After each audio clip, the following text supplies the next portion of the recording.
Hi, I'm Alicia Butler Pierre, and in this season of the Business Infrastructure Podcast, we are touring 12 different countries to figure out what's it like to do business in each of those countries.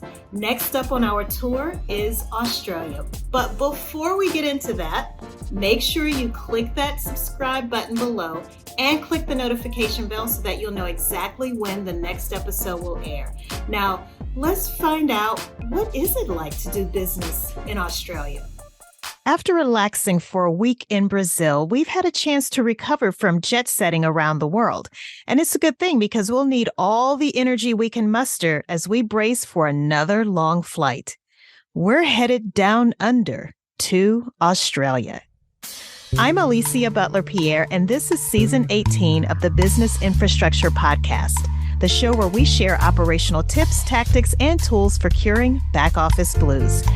Every entrepreneur I've ever met in Australia is brilliant and full of great ideas. It's almost like there's something in the air, something that breeds creativity, ingenuity, and innovation. And we're about to find out what makes Australia so attractive as a small business hub. This episode is underwritten by Equilibria Incorporated, the company behind this podcast where we design scale-ready business infrastructure for fast-growing small businesses. After waking up from a deep sleep aboard Equilibria Airlines, we noticed that we have about an hour left before landing. Once we land at the Melbourne airport, we make our way to the outside.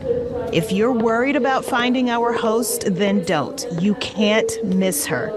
She's the beautiful woman whose personality is just as spunky and warm as her pink hair. Her name is Jules Brooke.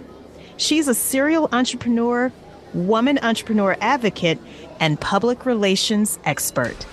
We're headed to her office in Kingsville, Victoria, a suburb of Melbourne. This is episode 231, Doing Business in Australia with Jules Brooke. My name is Jules Brooke. I live in Australia. I was actually born in Ireland, just to confuse people, and spent most of my youth until I was 12 traveling around to different countries in Europe because my dad was in the army. And then I moved to Australia. By the time Jules was a young adult, she'd already experienced different countries and cultures. When I researched her background, I discovered that she had a degree in psychology. Some of the best salespeople I've met have degrees in psychology. I wondered, did her psychology degree serve as a launching pad for her ultimate career in PR?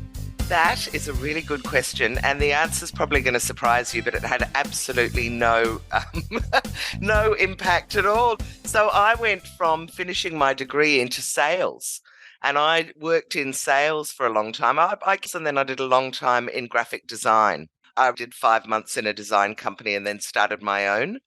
And then from graphic design, I went over to London, worked in London for a long time in design, but also advertising and sales promotion. Came back to Australia, was a new business director for a big graphic design company, and then fell into PR completely by accident and taught myself how to do it because I picked up clients before I really knew how to do it. Sounds like there's an interesting backstory to Jules' quote-unquote falling into PR by accident.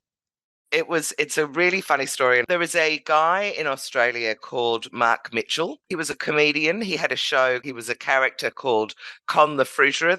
I had just started a company which I called Handle Communications. And so Mark met me at a party, thought that because I was there with someone who was in PR, thought that I did PR, and rang me a couple of weeks later and he said, Jules, this DVD company is bringing out the best of Con the Fruiterer DVD, and I've told them you're the best person in Australia to do the PR. At the time, I had a little baby who was about 6 months old. I was trying to build my business, and there was quite a lot of money on the table, and I grabbed it, and I rang all my friends who were in PR and said, how about we split the fee? I'll do the client-facing side of it. You do the work. And they said, no, we're too busy. You should give it a go, Jules. You'll be good at it. And so I guess through circumstances, I had to give it a try. Basically, Mark Mitchell said, don't worry, there are some famous TV shows and radio show hosts that I know. Just give them a call. Tell them I want an interview. So that's what I did.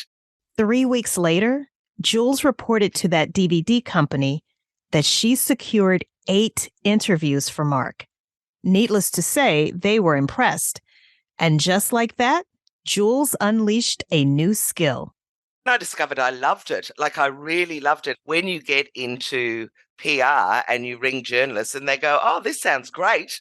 It's quite shocking at first, but you realize is that the media really, really needs people to interview and articles to publish. So that really started me on my journey. And from there, I built up a PR agency. Ultimately, we had about 8 staff. And we taught mums and waiters and all sorts of people who were friends of ours who were great people but didn't have PR skills how to do PR. By this point, Jules already knew the business infrastructure required to start, build, and grow a business from her previous design company. But this time, she wanted a partner to help her run her new PR agency. And my gorgeous friend Simone said, yes, I've done PR before. And then she bought into the business. So we ran it together for about 6 or 7 years. And then I turned around to her and said, I really want to teach people. I think handle your own PR is where I want to go. Do you want to take over the agency?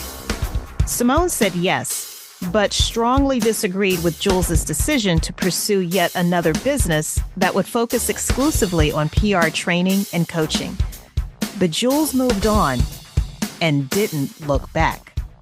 I ultimately did the crazy thing no entrepreneur should do and sold my house and invested it in building a PR SaaS platform. SaaS is software as a service, and it means that people can go on, build their media contact list, write their media release, and choose what journalists they want to send it out to, and send it out with an email, all from within the one platform. I am so passionate about small business owners. And I know that for startups and small business owners, money is tight often, and PR is a free way of marketing yourself. So once you learn how to do it, you can get publicity for free, and publicity can make a massive difference to building awareness for your business. So I guess, I'm really passionate about it, and I've never been able to let go of it because it's just such a needed service, I think. A needed service indeed. Not just in Australia, but for entrepreneurs everywhere around the globe. With that in mind, I was curious as to why Jules left London after starting her first company. Why did she move back to Australia, a company with 25 million people, compared to the UK with nearly 3 times as many? Okay, great question. I was quite homesick. I missed being able to live in a city and have surf beaches and beautiful bay beaches nearby. The other thing with Australia is that it's quite isolated, but it is a big country. So there's plenty of places to go if you want to travel. But I actually didn't set up a company in London. I set up a company in Australia and then sold it back to my partners before I went to London. And in London, I was a freelancer, and then came back and started another company. I hope you enjoyed watching this video. You can catch the full interview by going to businessinfrastructure.tv or by clicking the link below in the description box. Don't forget to subscribe so that you'll know exactly when the next episode drops. See you in the next video. Join us next week for another episode of Business Infrastructure with Alicia Butler-Pierre.